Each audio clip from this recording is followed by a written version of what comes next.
राष्ट्रपति के लिए प्रेसिडेंट शब्द यूज होता है, वो वैल्यू न्यूट्रल है। लेकिन जब आप उसको हिंदी में ट्रांसलेट करते हैं राष्ट्रपति, तो वो पति एक वैल्यू लोडेड शब्द है। वो उसको लगता है वो ये टिंडर और ट्विटर का लोग है, इनके पास बहुत कम टाइम है और बहुत कम शब्द है। स्वाति सचदेवा करके है, वो इतना बढ़िया बड़े नॉर्मल ढंग से होमोसेक्सुअलिटी पे या थर्ड जेंडर के डिस्कोर्स को ले आती है। सिर्फ अब उस बात को लोग कैसे ले रहे हैं, पीछे से कोई कह रहा है होमोसेक्सुअल मतलब ये साल में 2 बार करते हैं, या होमोसेक्सुअल मतलब इनको दोनों चाहिए होता है। क्या आप मानते हैं कि धर्म या परिवार या समाज इसको बनाने में कोई अहम भूमिका निभाता है? ऊ बोलेगा या ऊ बोलेगा, साड़ी साड़ी पहन के साड़ी आए तो उसको घूरे, छोटे छोटे स्कर्ट भी जो पहन के आए तो घूरे। नमस्कार, मैं अलका निमेश और आज हम इस इंटेलेक्चुअल टॉक में बात करेंगे जेंडर जस्टिस के विषय में। इस खास बातचीत में हमारे साथ जुड़े हैं दिल्ली विश्वविद्यालय के प्रोफेसर सुचित कुमार यादव और इस चर्चा को हम आगे बढ़ाते हैं। शुक्रिया, thank you so much. Sir, जैसे कि अभी हाल ही में एक विषय उठा है, राष्ट्रपति मुर्मू के लिए राष्ट्रपत्नी शब्द का इस्तेमाल किया गया है और इस शब्द के बाद एक खासा बहस, एक खासा वाद विवाद सुनने में आया है। आप इस शब्द को किस तरीके से देखते हैं? क्या ये मात्र स्लिप ऑफ टंग है या फिर इसके आगे जाकर क्या? शुक्रिया, बहुत बहुत शुक्रिया। देखिए, वैसे तो सामान्य नज़रिए से ये एक स्लिप ऑफ टंग है, जिसको कांग्रेस के नेता ने माफ़ी भी मांग लिया लिखित रूप में। लेकिन अगर आप थोड़े ब्रॉडर पर्सपेक्टिव में देखें तो ये महज स्लिप ऑफ टंग नहीं, ये हमारे शब्द की सीमा है।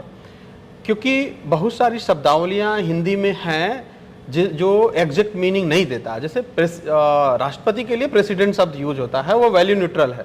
लेकिन जब आप उसको हिंदी में ट्रांसलेट करते हैं राष्ट्रपति, तो वो पति एक वैल्यू लोडेड शब्द है, वो एक पेट्रियार्कियल वर्ड है।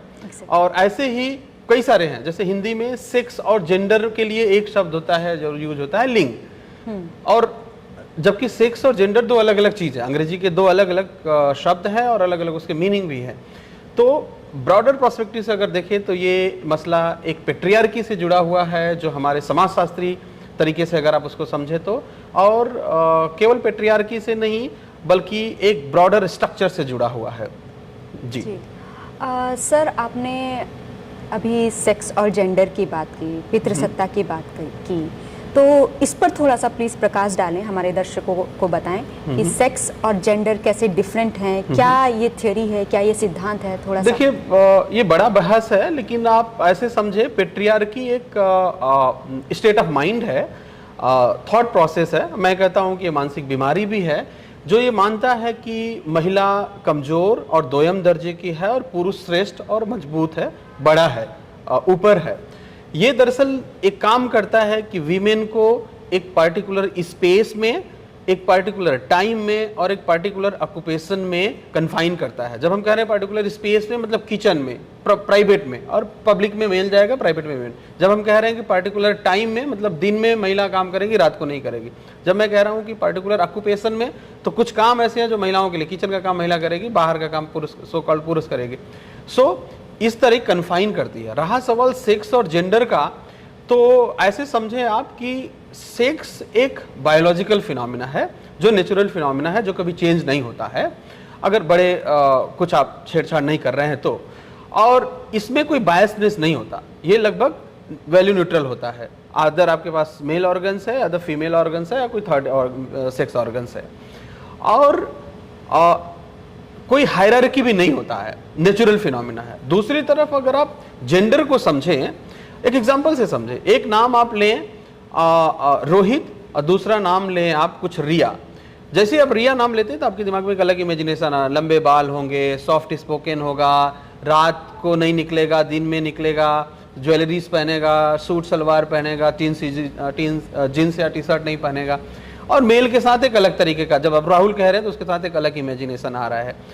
ये जो अलग इमेजिनेशन आपके जहन में आया, वो दरअसल जेंडर है। तो ये जेंडर एक वैल्यू लोडेड शब्द है जो टाइम और स्पेस के साथ बदलता है। दिल्ली में रिया को इमेजिन करेंगे तो दूसरे तरीके से इमेजिन होगा, हरियाणा में रिया को इमेजिन करेंगे तो दूसरे तरीके का रिया का इमेजिनेशन होगा, शायद ड्रेस बदल जाए। और यूरोप में रिया का इमेजिनेशन करेंगे तो शायद दूसरा बदल जाए। तो ये टाइम और स्पेस से चेंज होता है, एक वैल्यू लोडेड है और ये डिस्क्रिमिनेशन का हिस्सा है और ये बहुत सिस्टमेटिकली कंस्ट्रक्शन प्रोसेस के थ्रू आता है। ये सोशली कंस्ट्रक्ट है और कंस्ट्रक्शन प्रोसेस से आता है, इस वजह इस बेसिस पर डिस्क्रिमिनेशन होते हैं।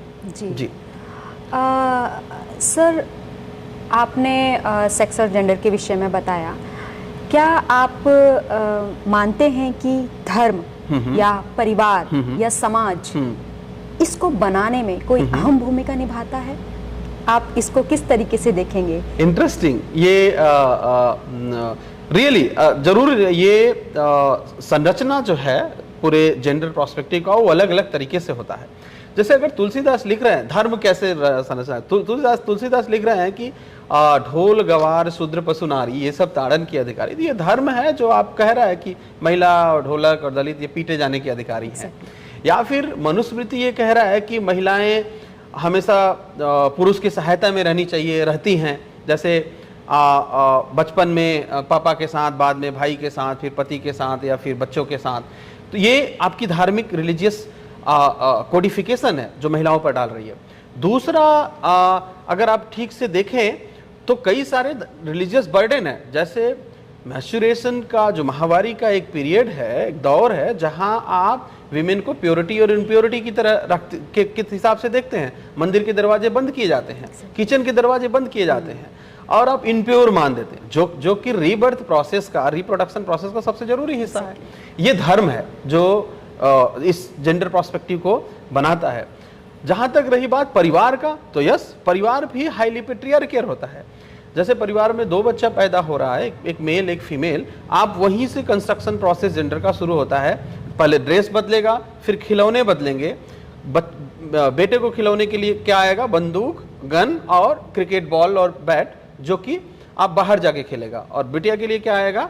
डॉल, उसके बाद फिर किचन का सामान, जो घर में खेलते खेलते वो किचन में जाके काम करना शुरू करेगा। ये अंतर है। उसके बाद बेटा बाहर जाके मार्केट में पापा के साथ या लॉन में जाके क्रिकेट खेल रहा है और सिस्टर धीरे धीरे किचन में मम्मी के साथ काम बटाना शुरू कर रही है। मम्मी, आपका और सिस्टर का ब्रदर का झगड़ा हो तो मम्मी क्या बोलती हैं? उसको दे दो, भैया है ना। तो वो भैया है करके फिर अब वो सिस्टर भैया अच्छा सिस्टर बनने के क्रम में उसको पहले कुछ मिला तो जाके ऑटोमेटिक बिना कहे भैया को दे देगी और दे के खुश होगी कि हमने भैया को पहले दे दिया। ये प्रोस्पेक्टिव है बनने का। बड़ा हुआ तो स्कूल बदलेंगे, दोनों के ड्रेस बदलेंगे, फिर गर्ल्स को आप ऑनर के साथ जोड़ेंगे कि इज्जत है। टाइम के साथ आप उसकी जो पूरी ट्रेनिंग है, एक कम से कम बोलना है, आर्गुमेंट नहीं करना है, घर का काम करना है। स्कूल में अगर आपकी इकोनॉमिक कंडीशन ठीक नहीं है तो आप मेल को अच्छे स्कूल में और सिस्टर को प्राइवेट स्कूल में भेजें। ये परिवार का कंस्ट्रक्शन प्रोसेस है। जहाँ तक समाज का बात है, समाज भी बड़ा रोल प्ले करता है। स्पेशली भारतीय समाज को अगर आप देखें तो मान लीजिए आपका परिवार थोड़ा डेमोक्रेटिक है और वो चाहता है कि हम अपनी बिटिया को पढ़ाएं, लेकिन पड़ोस की आंटी, आप कॉलेज से आती हैं तो पड़ोस की आंटी आपके घर में बैठेंगी तो क्या पूछेंगी आपसे? कब तक पढ़ेगी बिटिया? अब तो बड़ी हो गई है, ब्याह कर दो ना। तो ये समाज है। या फिर आप किसी दिन लेट आई तो आपके घर में चर्चा का विषय नहीं, लेकिन मोहल्ले में चर्चा का विषय, अरे वो तो देर रात को आती है। ये समाज ऐसे कंस्ट्रक्ट करता है हमारे माइंड्स को।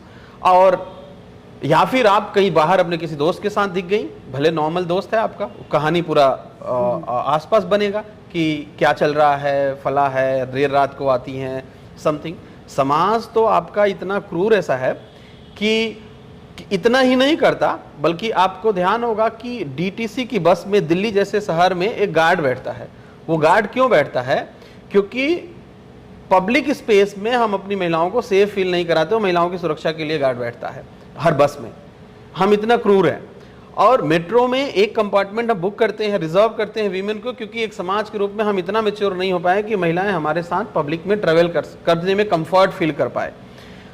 और जो महिला इस तरीके के समाज के इशू को चैलेंज करती हैं, उसको हमने बहुत डेरोगेटरी नाम दे दिया। उसके कैरेक्टर्स पे एसेसिनेशन करेंगे, अलग तरीके के नाम देंगे। जैसे कास्ट पे लेकर के बहुत सारे नेम बनते हैं, जैसे चोरी चमारी, एक कास्ट है, चोरी को जोड़ दिया आपने। इसी तरीके से महिलाओं के खिलाफ भी बड़े सारे सोशल कंस्ट्रक्शन होते हैं कि आप आपके कैरेक्टर एसेसिनेशन के ऐसी इस तरीके की महिला है, ऐसे करती है, ये समाज करता है आपका। और सो धर्म, परिवार और समाज तीनों पेट्रियार्कियल तरीके से एक जेंडर कंस्ट्रक्शन प्रोसेस में हिस्सा लेते हैं। जी सर, बहुत बेहतरीन तरीके से आपने पूरी प्रक्रिया को बताया। इसी के चलते एक और सवाल मेरे जहन में है कि परिवार के साथ साथ, समाज के साथ साथ, क्या सरकार और बाजार भी इस पूरी पितृसत्तात्मक प्रक्रिया में अपनी क्या अहम भूमिका निभाती हैं? सरकार तो बिल्कुल एक इंस्टीट्यूशन के रूप में, स्टेट को अगर आप देखें, सरकारों को देखें, तो अगर आप पैरामीटर से ले लें, एक बड़े पैरामीटर होता है रिप्रेजेंटेशन का, कि सरकार कैसा है, या जस्टिस, जेंडर जस्टिस या जेंडर सेंसिटिव है कि नहीं। आप रिप्रेजेंटेशन से देख ले, जुडिशरी में कितना वीमेन रिप्रेजेंटेशन है, या पार्लियामेंट में कितना वीमेन है, पॉलिटिकल पार्टी में कितना वीमेन है, ब्यूरोक्रेसी में कितना वीमेन है, यूनिवर्सिटीज के वाइस चांसलर कितनी महिलाएं हैं। आप रिप्रेजेंटेशन के मामले में फेल हैं, और इसी लिहाज से हम कह सकते हैं कि आपका इंस्टीट्यूशन पेट्रियार्कियल है।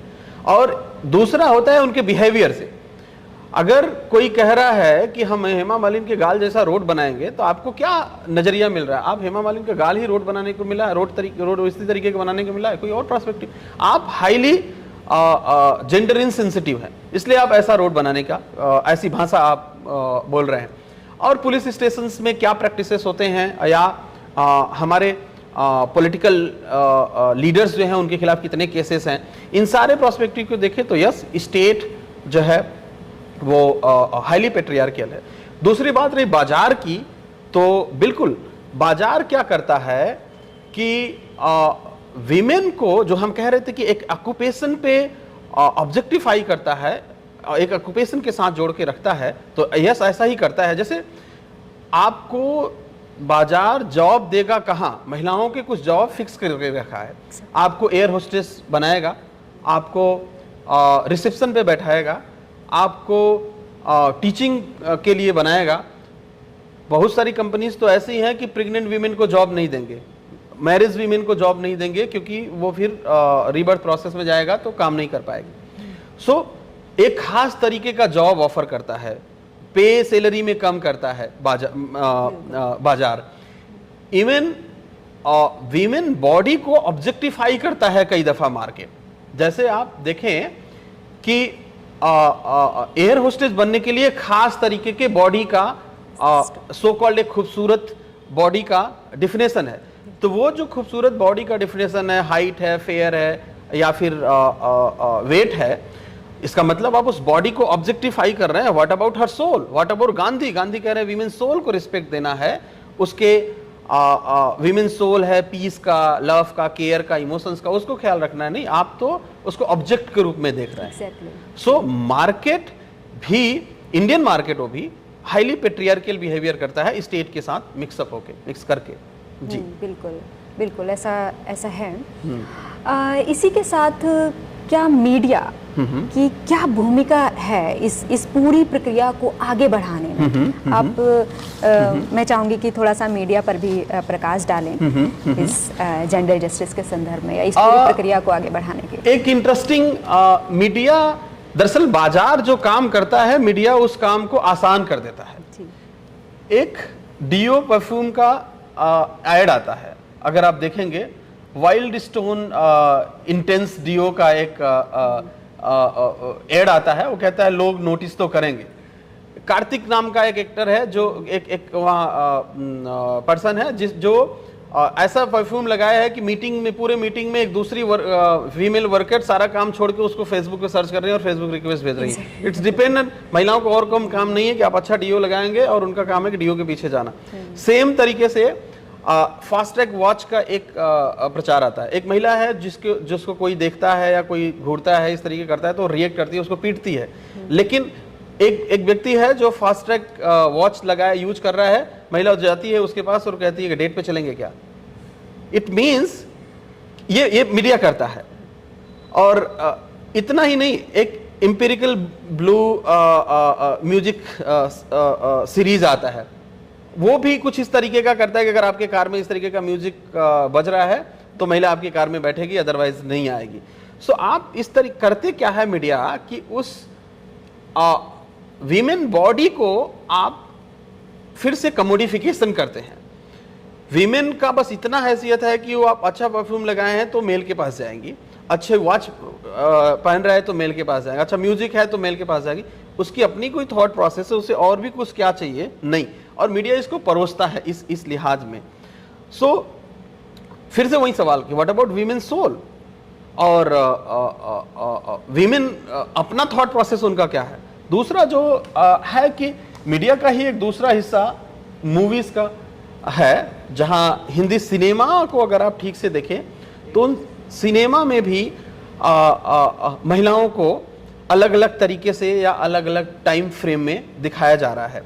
जैसे अगर आप, ये बड़ा विषय है, एक लंबा चर्चा किया जा सकता है सिनेमा के मसले पर, ये इंटरेस्टिंग बहस है, लेकिन अगर बहुत शॉर्ट में आपसे बताएं कि 50 से 70 के दौर के सिनेमा देखेंगे कि तो आज़ादी के बाद का, तो थोड़े ठीक ठाक सिनेमा जिन्होंने महिलाओं के इशू को उठाया, जैसे सुजाता, बिमला राय का एक मूवी बनाया सुजाता 59 के आसपास। कास्ट पे वीमेन, एक दलित वीमेन कैसे सफ़र करती है उसको बड़े अच्छे से दिखाया। पाकीज़ा मूवी एक बना कमाल अमरोही साहब का 72 में, उसमें भी एक प्रोस्टिट्यूट वीमेन कैसे फेस करती है सारे चैलेंजेस को। या फिर कागज के फूल, गुरदस साहब ने एक मूवी बनाया 59 के आसपास, उसमें भी एक घरेलू महिला कितना झंझट झेलती है, उस पूरे मूवीज को, उस पूरे घटनाक्रम को अच्छे से दिखाया। लेकिन असली बदलाव 80 और 90 में हो रहा है। 80-90 में क्या हुआ कि एक वीमेन बॉडी को फिर से ग्लैमर की तरीके से पेश किया आपने। उस समय श्रीदेवी एक्ट्रेस हुआ करती थी, वो थंडर थिंग्स बोलते थे कि भाई खूब ज़्यादा मेकअप रूप में टाइम स्पेंड करना है और उनकी बॉडी को ग्लैमरस दिखाना है। साथ ही साथ उनको एक्टिंग क्या देना है कि हीरो के हीरोइज्म को प्रूफ करने के लिए उनका बस रोल होगा। जैसे एक एक्टर वीमेन है, एक विलेन है, हीरो वो महिला को छेड़ता है और एक हीरो जाता है, उसको प्रोटेक्ट करता है और उसका हीरोइज्म प्रूफ होता है। सारी कहानी, या फिर रेप के लिए वो जानी जा रही है, रेप के रोल में जा रही है, किडनैपिंग के रोल में जा रही है, एक बहुत पैसिव रोल दिया जा रहा है। आप मूवी को देख लीजिए, कभी खुशी कभी गम, कुछ कुछ होता है, दिल तो पागल है, बीवी नंबर 1, ये सारी मूवियाँ जो है कुछ इसी तरीके की महिलाओं को दिखाया जा रहा है। इंटरेस्टिंग क्या हुआ हाल के दौर में, लेकिन मीडिया और मूवी ने चेंज किया है अपना नज़रिया, हिंदी सिनेमा स्पेशली। हाल में ही कुछ मूवी बने, आप देखें पिंक को, आप देखें मैरी कॉम, दंगल, और इस तरीके के तमाम मूवीज बने। जो एक मूवी बैन हुआ बाद में, लिपस्टिक अंडर माय बुर्का, ये सारे मूवीज वीमेन के सेंटर और किए, या तो वीमेन की रोल में रहा। जैसे पिंक को देख ले आप, नो मीन्स नो, एक बड़ा लैंडमार्क मूवी था। एक अभी भी हाल ही में दीवांश ठक्कर की मूवी आई अभी 2 महीने पहले, जयेश भाई जोरदार करके। ये मूवी भी एक पूरे हरियाणा के एक गांव में महिलाएं विद्रोह कर रही हैं, पूरा गांव का महिला विद्रोह कर रही है उस पूरे पेट्रियार्कियल सिस्टम के खिलाफ। ये अच्छी मूवी इस दौरान बना, रणवीर सिंह ने एक्टिंग किया। हुआ क्या, लेकिन 1-2 मूवी आई जो थोड़ा मुझे अभी निराश की है, अभी देखने का विषय होगा। जैसे रणवीर सिंह एक मूवी बनाया, रणवीर सिंह या कबीर सिंह करके एक मूवी बनाया, कबीर सिंह माफ करिएगा, और या शादी में जरूर आना। कबीर सिंह मूवी क्या करती है, वो पूरा एक सप्रेशन को और लव को कि जो बारीक लाइन है उसको क्रॉस कर रहा है। वो एक अलग तरीके का डोमिनेशन दिखा रहा है, पागलपन सा दिखा रहा है। या फिर आप शादी में जरूर आना देखेंगे तो उस पूरे मूवी में महिला रोती हुई दिखती है। पता नहीं आप लोग कैसे इसको देखेंगे, मेरा नजरिया ये है देखने का। मुझे लगता है मूवी के साथ साथ मैं कभी कभी ये कोशिश करता हूँ ये समझने का कि गाने कैसे बदल रहे हैं। 50, 60 के 70 के दौर में आनंद वशी साहब का एक गाना आया हुआ करता था, लता जी ने गाया था, किसी राह में किसी मोड़ पर यूं ही छड़ न देना तो छोड़ के मेरे हम सफर। और वो महिला गुजारिश कर रही है कि नहीं आप मुझे छोड़ के नहीं जाना कभी। लेकिन उसके बरक्स आज एक दूसरा गाना आ रहा है, मेरे सैया जी से आज मैंने ब्रेकअप कर लिया, सुबह सवेरे उठ के मैंने ये सब कर लिया। वीमेन अब खुद ही कह रहे हमने कर लिया, अब हम आपसे गुजारिश करने वाले नहीं है। सो मीडिया और मूवी का स्पेशली इंडिया में एक सांठगांठ रहा है, और जरूर इन्होंने वीमेन को बहुत अच्छे से ट्रीट नहीं किया है, हालांकि हाल में कुछ बदलाव आए हैं। जी बिल्कुल, जैसे कि आपने बताया कि बदलाव आ रहा है, लेकिन जिस तरीके से आना चाहिए उस तरीके से नहीं आ रहा है, मतलब बहुत प्रॉपर तरीके से। आपने बहुत तमाम सवालों के जवाब बहुत अच्छे से और बहुत सरल तरीके से दिए, जिससे कि दर्शक समझ पाए। उसके लिए बहुत बहुत शुक्रिया। और सर, जाते जाते एक और सवाल, इस तमाम प्रक्रिया को, इस पितृसत्ता की प्रक्रिया को, जो भी हमारी आपने बातचीत की, इसको दूर करने के ऐसे कौन से रास्ते हैं या किस तरीके से हम इनको दूर कर सकते हैं, इस पर आप थोड़ा सा प्रकाश करें। ये बड़ा सवाल है, और जितना बड़ा सवाल है उतना कठिन सवाल भी है। ये कोई एक रास्ता सुझाना थोड़ा मुश्किल है, लेकिन मुझे लगता है कि दो तरीके से इसको एड्रेस किया जाना चाहिए। एक तो पॉलिसी लेवल पर, जैसे मैं इंस्टीट्यूशंस की बात कर रहा हूँ, फैमिली या स्टेट या मार्केट, सोसाइटी, हर इंस्टीट्यूशन अपने रिस्पॉन्सिबिलिटी को प्ले करे और जेंडर सेंसिटिव हो, पॉलिसी लेवल पर काम करें और बिहेवियर लेवल पर काम करें और जेंडर सेंसिटिव हो, इंस्टीट्यूशनल सेटअप और ये बड़े रिफॉर्म है जो बड़े तरीके से करने की ज़रूरत है। लेकिन मैं समझता हूँ आजकल कि कुछ पॉपुलर कल्चर में चेंजेस ले आने का ज़रूरत है। पॉपुलर कल्चर के सहारे, ऐसा मैं क्यों कह रहा हूँ, क्योंकि मुझे लग रहा है कि नया जनरेशन जो है उसको हर चीज़ बहुत क्विक चाहिए, शॉर्ट में चाहिए। जैसे मैं एक दोस्त को मैसेज लिखते हुए एक बात कहा, या सामान्यतः मैं ये समझता हूँ कि नया जनरेशन है उसको एक्सप्रेस कर रहा है। ये मेरे मैसेज का एक हिस्सा देखें आप कि we are living in a era where we are going with someone by right sweep and denying someone by sweeping left, and we are doing it because we think that we don't have time to think, and we don't have courage to talk to ourselves, and we don't have people to talk with and share with, and sometime इस तरीके का behaviour हम इसलिए नया generation कर रहा है क्योंकि उसको लगता है वो ये टिंडर और ट्विटर का लोग है, इनके पास बहुत कम टाइम है और बहुत कम शब्द है, रील में स्क्रॉल करते हुए रील में चलने वाला ये लोग है। अब आप इस बड़े बहस को रील और ट्विटर के इस दुनिया को कैसे आप साधारण तरीके से समझाएंगे? रिसर्च की एक मेथोडोलॉजी होती है कंटेंट एनालिसिस। कंटेंट एनालिसिस या टेक्स्ट एनालिसिस में हम छोटे छोटे कंटेंट से कुछ आइडियाज निकालते हैं और ये समझते हैं कि क्या हम वो कह रहा है, उसकी मीनिंग क्या हो सकते हैं। सो कंटेंट एनालिसिस उस मेथोडोलॉजी को यूज करके आजकल मैं समझने की कोशिश कर रहा हूं कि नए मटेरियल्स, नए टेक्स्ट और कॉन्टेक्स्ट कैसे बनाए जा सकते हैं जो इस नए जमाने के लोगों को, जो नए लोग हैं, कम टाइम में जानना चाह रहे हैं, शॉर्ट में कैसे सिखाया जाए। जैसे कुछ काम ऐसे कर रहे हैं लोग, मुझे याद आ रहा है एक ज्योति मंगनेन की पोइट्री है, देहरादून की गर्ल्स हैं और ये आसपास दिल्ली में ही रहती हैं।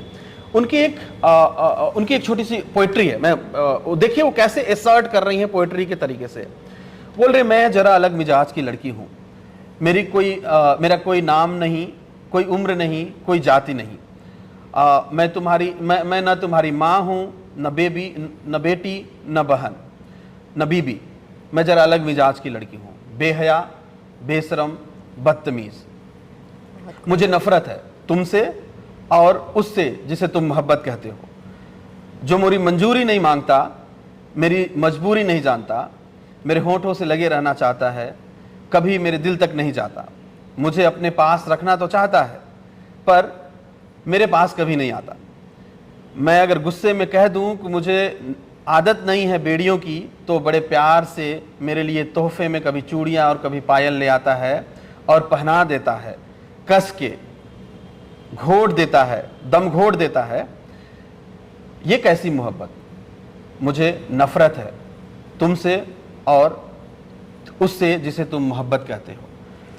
ये कंटेंट है। और जो मैं कबीर सिंह मूवी की बात कह रहा था कि कबीर सिंह कैसे कह रहा है, आप इस गाने को और इस पोएट्री को और कबीर सिंह से रिलेट करिए तो मोहब्बत और सप्रेशन में क्या अंतर है वो बड़े आसानी से हम इस पोएट्री के सहारे समझा सकते हैं। रकीब आलम ने एक एक पोएम लिखा और उसका म्यूजिक बड़ा अजीब सा है जो मुझे नहीं समझ में आया, लेकिन उसका बोल बड़ा इंटरेस्टिंग है। बोल कुछ इस तरीके से है, ऊ बोलेगा या ऊ बोलेगा, साड़ी साड़ी पहन के साड़ी आए तो उसको घूरे, छोटे छोटे स्कर्ट भी जो पहन के आए तो घूरे, छोड़ साड़ी छोड़ स्कर्ट, इन कपड़ों से क्या होता, नजरे गंदी सोच गंदी, मर्द है बिन पे दिल लोटा। सवाल ये है कि ये कंटेंट है, आप इसके सहारे आप ये ऐसे सोचने वाले वही लोग हैं जो जेएनयू में की रैंकिंग नहीं बल्कि जेएनयू में कुछ और ढूंढेंगे। ये आपके दिमाग में है वो गंदगी, ये प्रॉब्लम्स।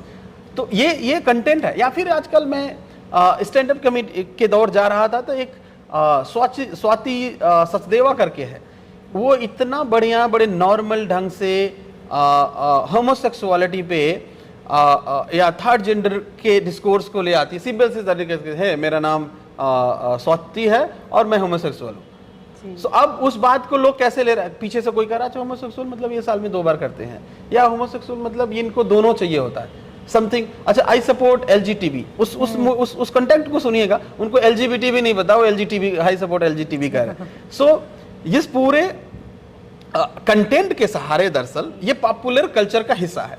अगर पॉपुलर कल्चर के सहारे हम इस इशू को एड्रेस करें तो शायद आसानी से रील वाला जो जनरेशन है उसको समझा पाए।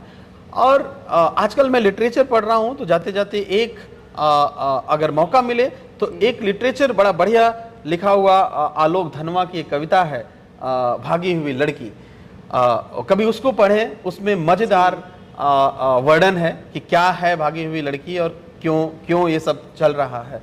So this all, thank you. बहुत बहुत शुक्रिया सुचित थैंक यू सर हमारे साथ बातचीत करने के लिए। Thank you. तो इसी प्रोग्राम को हम यहीं समाप्त करते हैं। बहुत बहुत शुक्रिया, धन्यवाद। खबरों में बने रहने के लिए फोरम 4 को सब्सक्राइब करें और नोटिफिकेशन पाने के लिए बेल आइकन दबाएं।